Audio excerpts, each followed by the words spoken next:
Halo guys, balik lagi bareng gue Rian. Kali ini gue mau mori seperti biasa ya guys. Daripada berdiam diri di rumah guys. Oh iya, untuk masalah kemarin ya guys, gue mau sedikit cerita soal yang geredek itu. Ini udah gue ganti pakai Persentri yang 1500. Awal setelah dipasang cukup enak ya guys, nggak geredek. Ya pokoknya enak lah guys. Tapi setelah barusan ya dicobain lagi sekitar ya speednya 70-80 lah, itu malah kembali lagi geredek guys. Oke, lanjut lagi ke obrolan yang tadi ya guys. Soal yang masih geredek itu masih gue alamin sampai sekarang guys. Meskipun si Persentrinya udah diganti pakai 1500 gitu. Kemungkinan terakhir itu bisa jadi dari si beltnya ya guys, yang udah kurang oke. Ya pokoknya si beltnya harus udah diganti lah gitu. Dan untuk belt gue udah ada ya guys, kemarin udah order juga.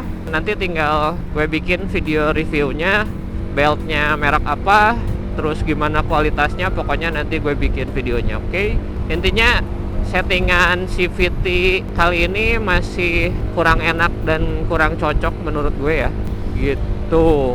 Nantilah kalau masalahnya sudah terpecahkan dan si motornya udah enak, tarikan bawah atasnya udah enak, nanti gue update lagi. Oke. Terus selain itu gue mau sedikit sharing juga sama kalian. Berhubung kemarin ada yang nanya, "Bang, motor lu dari pertama kali di bore up udah jebol berapa kali?" Anjir, itu gue kaget sih ada yang nanya kayak gitu. Soalnya sebelumnya juga ya belum pernah ada yang nanya kayak gitu guys. Nah, berhubung pertanyaannya agak unik dan membuat kaget makanya gue bikin video ini ya guys. Jadi gue jawab pertanyaan Bre yang di sana. Berapa kali gue jebol setelah di bore up? Jawabannya alhamdulillah belum pernah sama sekali jebol guys. Lah kok bisa sih bang, selama di bore up belum pernah jebol? Ya bisa-bisa aja sih guys. Sebenarnya banyak faktor yang membuat awet tidaknya mesin bore up guys gitu. Jadi kali ini gue mau membagikan beberapa tips yang gue alamin ya. Kalau nggak gue alamin, gue nggak berani sharing sama kalian guys. Kalau yang membuat mesin bore up itu jebol, biasanya itu dari noken as yang liftnya terlalu tinggi, klepnya beradu, kompresi terlalu tinggi. Banyak sih guys gitu. Sedangkan yang membuat mesin bore up itu lebih awet, itu biasanya dari perawatan yang utama ya guys. Terus perlakuan setelah di bore up-nya seperti apa ya, contohnya pada proses enrayan itu kalian harus benar-benar disiplin guys, nggak boleh langsung geber-geber secara tiba-tiba gitu. Jadi gue bakalan dibagi dua ya guys si tipsnya. Yang pertama itu pada saat gue bore up 130 cc cuman pakai piston Mio XB. Jadi ubahannya cuman di bagian blok aja, itu cuman di quarter doang guys. Terus ganti piston Mio XB, selebihnya standar. Terus untuk kategori pertama ini yang gue lakuin ya, yang pertama udah pasti endrayannya harus disiplin sekitar semingguan guys. Itu maksimal di 60 speednya. Terus untuk gasnya nggak ada gas yang tiba-tiba dibejek gitu. Terus yang kedua ya oli guys, cuman dua sih sebenarnya gitu. Dan untuk pemilihan piston itu sangat berpengaruh juga ya guys. Gue saranin kalian pakai piston NPP. Kenapa bang? Kan banyak piston yang lain. Ya yang lain banyak guys, cuman kelebihannya NPP itu si coakan klepnya lebih besar dibandingkan merek lain gitu. Makanya untuk kompresi itu nggak terlalu tinggi. Terus yang kedua bisa lebih aman dari coakan klepnya. Pokoknya si pistonnya nggak bakalan beradu dengan klep guys, dikarenakan si colokan klepnya besar. Itu kategori yang pertama yang gue lakuin ya. Terus untuk kategori yang kedua itu setelah bagian headnya diganti juga, diusahakan untuk memilih noken as yang liftnya tidak terlalu tinggi guys.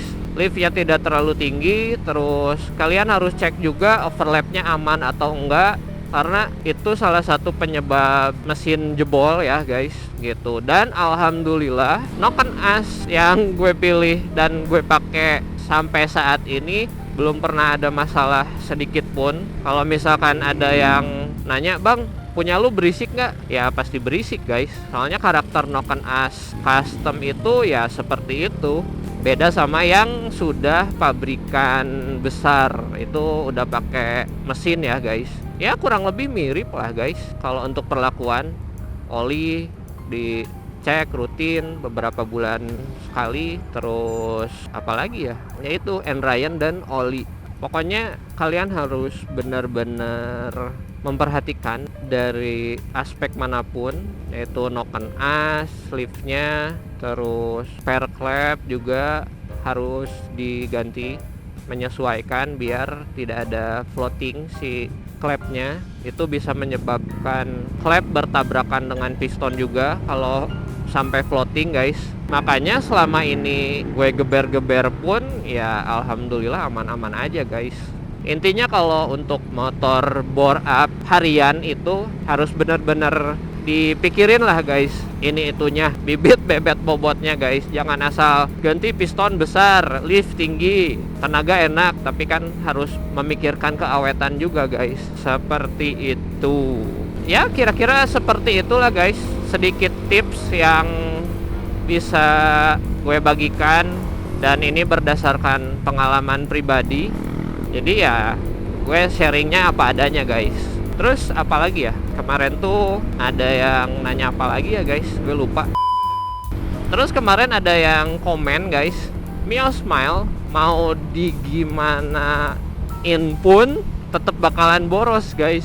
Mau di bore up, mau diganti ini itu, katanya tetap boros gitu. Ya gue sebagai pengguna Mio Smile dari 2010 itu ya emang setelah di bore up memang jadi lebih irit guys. Ya kalian juga tahu lah dari video-video gue sebelumnya, di akhir video pun selalu gue cantumin konsumsi bensinnya segimana, habisnya segimana, dan kalian juga bisa nilai sendiri lah apakah itu bisa termasuk masih boros atau udah lebih irit dari sebelumnya. Dan gue pun gak mengada-ngada ya guys. Kalau yang gue alamin A ya gue bilang A, kalau yang gue alamin B ya gue bilang B. Tidak ada dusta di antara kita. Ntar kita mau ke KFC dulu.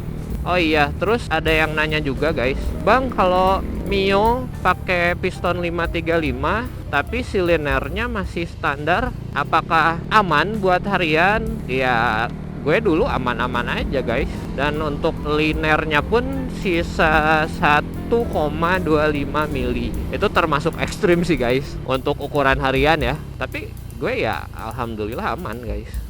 Asal ya yang gue bilang tadi, yang pertama dari proses Enrayan-nya kalian harus benar-benar disiplin.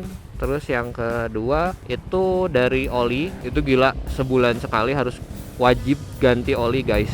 Itu pas linernya masih standar ya, masih tipis guys gitu. Jadi agak gimana ya, agak, kalau bahasa gaulnya mah agak boborot guys ketika si linernya masih standar. Gitu.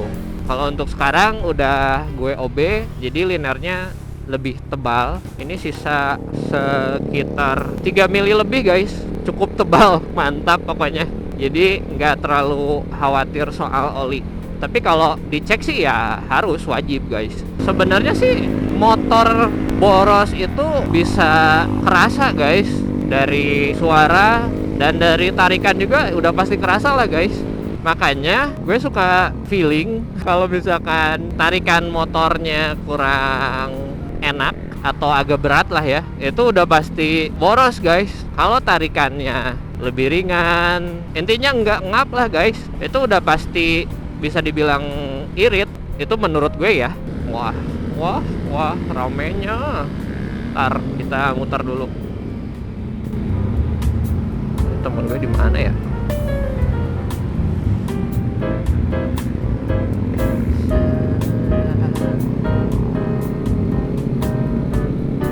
Shoot, shoot, shoot.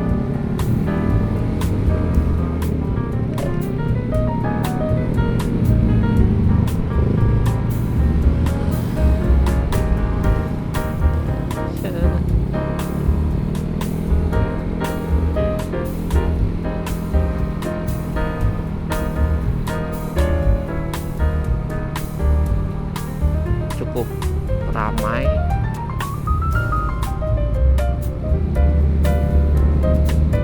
Ntar kita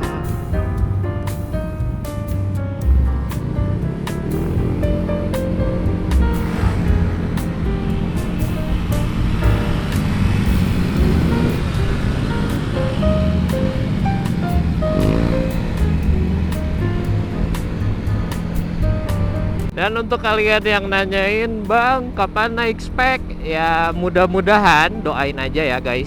Awal tahun kalau ada waktu dan rezeki, Vivi bakalan naik spek guys. Doain saja semoga dilancarkan ya guys. Kenapa lama bang? Ya gue sih masih memikirkan guys secara matang-matang di bagian headnya ya.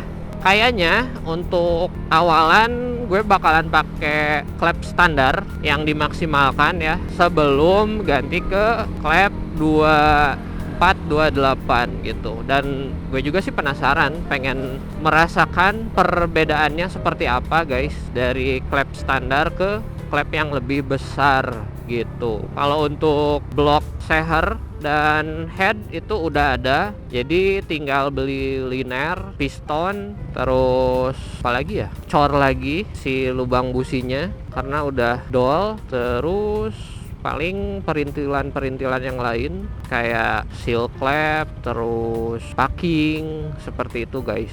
Yang gak kalah pentingnya juga, noken as juga harus ganti. Gue sih nggak tahu ya apakah masih enak dengan noken as yang ini, apa harus ganti juga guys. Nantilah gue cek spesifikasi si noken asnya, perbedaannya berapa jauh. Kalau misalkan mirip-mirip sih ya gue bakalan pakai dulu yang ini guys. Oke guys, berhubung gue belum sarapan jadi agak lemes guys, bisa ngelantur nanti ngobrolnya. Jadi video kali ini dicukupkan sekian dulu. Sekarang gue mau cari sarapan dulu. Kalau misalkan ada yang kurang jelas, mau ditanyakan, monggo tulis di kolom komen, nanti gue jawab, oke? Jangan lupa like, comment, and subscribe karena subscribe itu gratis. Thanks for watching and have a nice day.